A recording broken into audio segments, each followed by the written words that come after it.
Spoken English के लिए common English sentences का सेट नंबर 2। मैं हूं अंग्रेज़ी वाला, आपके साथ मौजूद हूं। आपको फ़िक्रें तो सीखने को मिलेंगी ही, आपको इसके साथ एक्सेंट रिडक्शन, प्रोनंसिएशन, स्टाइलिंग और अंग्रेज़ी बोलचाल की बहुत सारी बारीकियां भी आपके ऊपर खुलेंगी। तो चलें फुल वीडियो देखते हैं। Why does my eye twitch? Twitch का मतलब है फड़कना, आंखों का फड़कने को कहेंगे twitch। Why does my eye twitch? मेरी आंख क्यों फड़कती है। आगे she is not in good health, she is not well भी कह सकते हैं, she is not in good health भी कह सकते हैं। उसकी सेहत ख़राब है। she का मतलब यहाँ लड़की की बात हो रही है, लेकिन उर्दू में ये तमीज़ यहाँ पर हम नहीं रखते। उसकी सेहत ख़राब है, यहाँ से उर्दू से पता नहीं चल रहा कि ये मेल है या फीमेल है, लेकिन उर्दू के फ़िक्रे में मेल के लिए ही और ख़ातून के लिए she। ठीक है, लिखा जाता है उर्दू में, दोनों में एक ही, उसकी सेहत खराब है। इस वीडियो की पीडीएफ भी साथ मौजूद है, नीचे लिंक में आप क्लिक करके इसकी पीडीएफ आके फ्री हासिल कर सकते हैं। आगे स्टॉप टिकलिंग, गदगदी करना बंद करो। स्टॉप टिकलिंग, रुक जाओ। स्टॉप ये इंपेरेटिव सेंटेंस है। कोई भी हुक्म, धमकी, रिक्वेस्ट, दरखास्त करनी हो तो फिक्रा आपका वर्ब से शुरू होता है। स्टॉप टिकलिंग, गुदगुदी बंद करो। ठीक है, गुदगुदी करना बंद करो।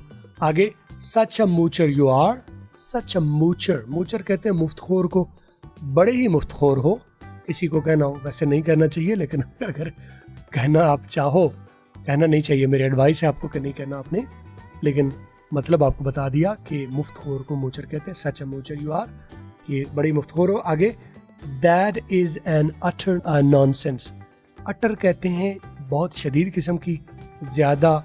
ठीक है, इसकी जगह आप शेयर इस्तेमाल कर सकते हैं। ये नॉनसेंस के पीछे जो लग रहा है अटर, ये एक एडजेक्टिव है। इसी तरह आप शेयर कह सकते हैं। ठीक है, there is an utter nonsense या there is a sheer nonsense. An utter था और आ शेयर होगा। ये बिल्कुल फजूल बात है। नॉनसेंस फजूल बात यानी समझ से बालातर बात है। ठीक है, आगे she walks briskly, she walks वो चलती है, ब्रिस्कली तेजी से, वो तेज तेज चलती है। सीधा सीधा था।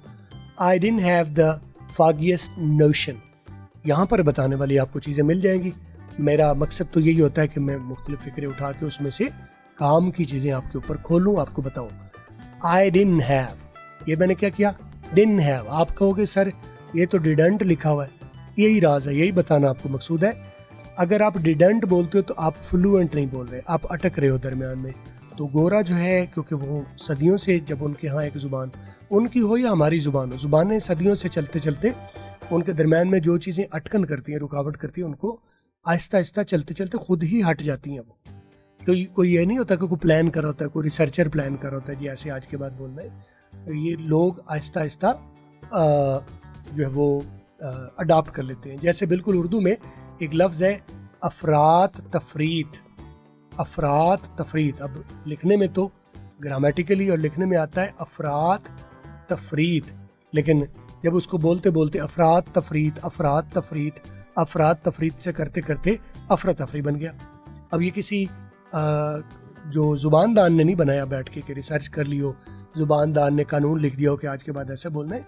ज़ुबानें चलते चलते खुद ही शेप अप होती हैं, उनकी एक शक्ल बनती जाती है, क्योंकि वो जो आसान तरीका होता है, इंसान को अल्लाह ताला ने अक्ल दी है कि वो चलते चलते मुश्किल में से आसान वाला रास्ता खुद ब खुद अडॉप्ट कर लेता है, और फिर चलते चलते वो आगे अडॉप्ट रहता है, चलता जाता है, वो कानून बन जाता है। फिर तो ये लिखने में आया डिडंट, ये क्या है, डिड नॉट।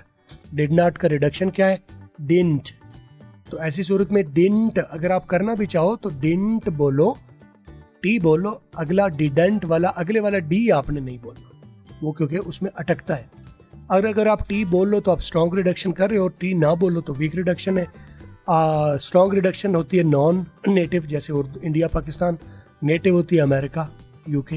तो मैं चाहूँगा कि आप नेटिव को अडॉप्ट करो। तो उसका तरीका क्या है, इसको डिन बोलो, डिन, यानी ये डी भी उड़ गया, ये टी भी उड़ गया, ये डी भी हो गया, पीछे रह गया DIN, डिन।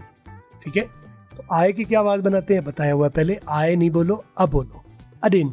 आय बोलो गलत नहीं है, आयडिन ये भी ठीक है, लेकिन ज़्यादा बेहतर है फ्लुएंट लैंग्वेज में कि आप अडिन बोलो। I didn't have the foggiest idea, foggiest में बोल रहा हूँ तो ओ को मैं आ कर रहा हूँ, और अगर फॉगिएस्ट बोलूँ तो ये मुझे मैं ब्रिटिश की तरफ चले जाऊँगा। फॉग कहते हैं धुंधले को, ठीक है, यानी फॉग का मतलब है मेरे सामने अंधेरा था या मेरे सामने वाज़ेह चीज़ नहीं थी, मुझे अंदाज़ा नहीं हो सका, मैं देख नहीं पाया, तो उसी से नहीं। फॉगियस्ट थर्ड डिग्री है। ये एडजेक्टिव जो होता है उसकी डिग्रियाँ होती हैं, फर्स्ट डिग्री फॉग, फॉगियर, फॉगियस्ट, ठीक है, फॉगी, फॉगियर, फॉगियस्ट, ठीक है। तो ये उसकी तीसरी डिग्री है। नोशन कहते हैं अंदाजे को या सोच को। I didn't have the foggiest notion, notion मैंने बोला, मुझे मामूली अंदाज़ा तक नहीं था, मुझे बिल्कुल अंदाज़ा नहीं था, राइट, ठीक है। तो आगे, you got to work with me. Got to होता है जब आपको कोई भी काम अपनी मर्जी से करना होता, इसका मतलब है यू नीड टू। यहाँ पर इस गॉट टू का मतलब है यू नीड टू या you must. You got to work, you got to work आपको करना होगा, यू गॉट टू वर्क आपको करना होगा, यू गॉट टू कम आपको आना होगा, यू गॉट टू गो आपको जाना होगा, ठीक है। अच्छा, गॉट टू को आप रिड्यूस करके बोलोगे गाठा, GOTTA, गाठा, लेकिन वो तो गोठा होगा। अगर मैं टी बोल रहा हूँ तो फिर ओ को तो ओ ही रखूँगा, अगर टी को मैं ब्लास्ट कर रहा हूँ तो फिर ओ को ओ रखूँगा, ये तो ब्रिटिश हो जाएगा। तो अगर मैं गाठा बोल रहा हूँ तो ओ को अगर मैं आ कर रहा हूँ तो फिर टी को मुझे आर करना पड़ेगा। ये कवानीन क्या है, अगर आप पहले जानते हैं तो आप खुश रहिए, अगर आप नहीं जानते तो फिर मेरे फुल कोर्स में ये चीज़ें ऑलरेडी मैंने बताई हुई हैं। फुल कोर्स ही रेमेडी है आपकी अंग्रेज़ी की, या तो अंदाजे दे रहा होता हूँ मैं, इतने डिटेल से अंदाजे दे रहा हूँ, तो फुल कोर्स में आप अंदाज़ा लगा लें कि क्या मिलने वाला है आपको। तो गॉट टू को आप रिड्यूस करके बोलोगे, ब्रिटिश में गोठा, अमेरिकन में गारा।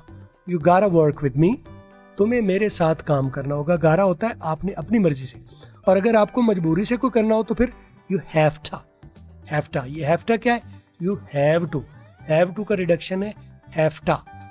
गारा अपनी मर्जी से, हैफ्टा मजबूरी से।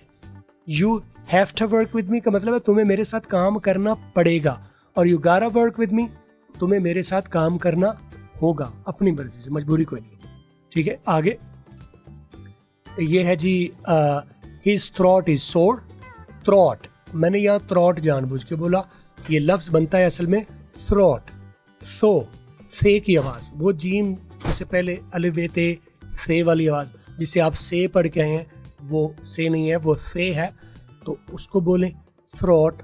थ्रॉट अगर आप वो कर सकें तो एक्सेलेंट है, अगर अब वो करना आपको मुश्किल लगे तो उसका रिप्लेसमेंट में ते के साथ कर सकते हैं, थ्रॉट। थे के साथ नहीं करना, बार बार मना करता हूँ, ऐसा नहीं करना। His throat is sore, his throat is sore। सोर का मतलब है तुरश होना, जब तुरशी आती है, नमकीनी आती है, कोई खट्टी चीज़ आप खा लेते हो तो गला ख़राब हो जाता है, तो इसको कहते हैं his throat is sore, उसका गला सूजा हुआ है या उसका गला ख़राब है, तो सादा लफ्ज़ों में ऐसे भी कर सकते हैं। Last sentence, the ring isn't taking off। अब मुझे बताइए, मैंने लास्ट सेंटेंस जो बोला तो लास्ट मैंने ब्रिटिश में बोला था या अमेरिकन में बोला था? बोल गया मैंने इरादी तौर पर नहीं बोला था, गैर इरादी तौर पर बोला। बस आपको सवाल आज का ये है कि आपने बताना है कि मैंने वो ब्रिटिश में बोला लास्ट या अमेरिकन में बोला। जिनको ट्रेनिंग मेरी ली हुई है, जो मेरे वीडियो देखते हैं, उन्हें मालूम है, बिल्कुल मालूम है, बिल्कुल नहीं है। और जिनको नहीं है मालूम, वो फिर ये लिंक पर आ जाओ और वेबसाइट पर पूरा कोर्स लो, ताकि आप अगले हर चीज़ दूर से उड़ती चिड़िया के पर गिन सको। The ring isn't taken off, the ring isn't, आप देखें isn't जैसे वो डिन था ना, डिन, ये isn't है। द रिंग isn't नहीं बोला, टी आखिरी नहीं बोलो तो ये वीक रिडक्शन, और वीक रिडक्शन बेहतर है, ये नेटिव लोगों की बोलती है। The ring isn't taken off, taken off, taking का जी साइलेंट मैंने कर दिया, ये ऑफ बोला है, ठीक है। एक ओ सिंगल एफ के साथ होता है वो अव होता है, और एक ओ डबल एफ के साथ होता है वो ऑफ होता है, आप ये समझ लीजिए। अंगूठी उतर नहीं रही, ये मैंने बता दिया। फुल कोर्स का लिंक आपको आखिर में आ गया है, लिंक पर जाइए, फुल कोर्स लीजिए और डिस्काउंट कोड ढूंढा कीजिए मेरी वीडियोस में, और सस्ता कोर्स लिया कीजिए। अपना ख्याल रखिए।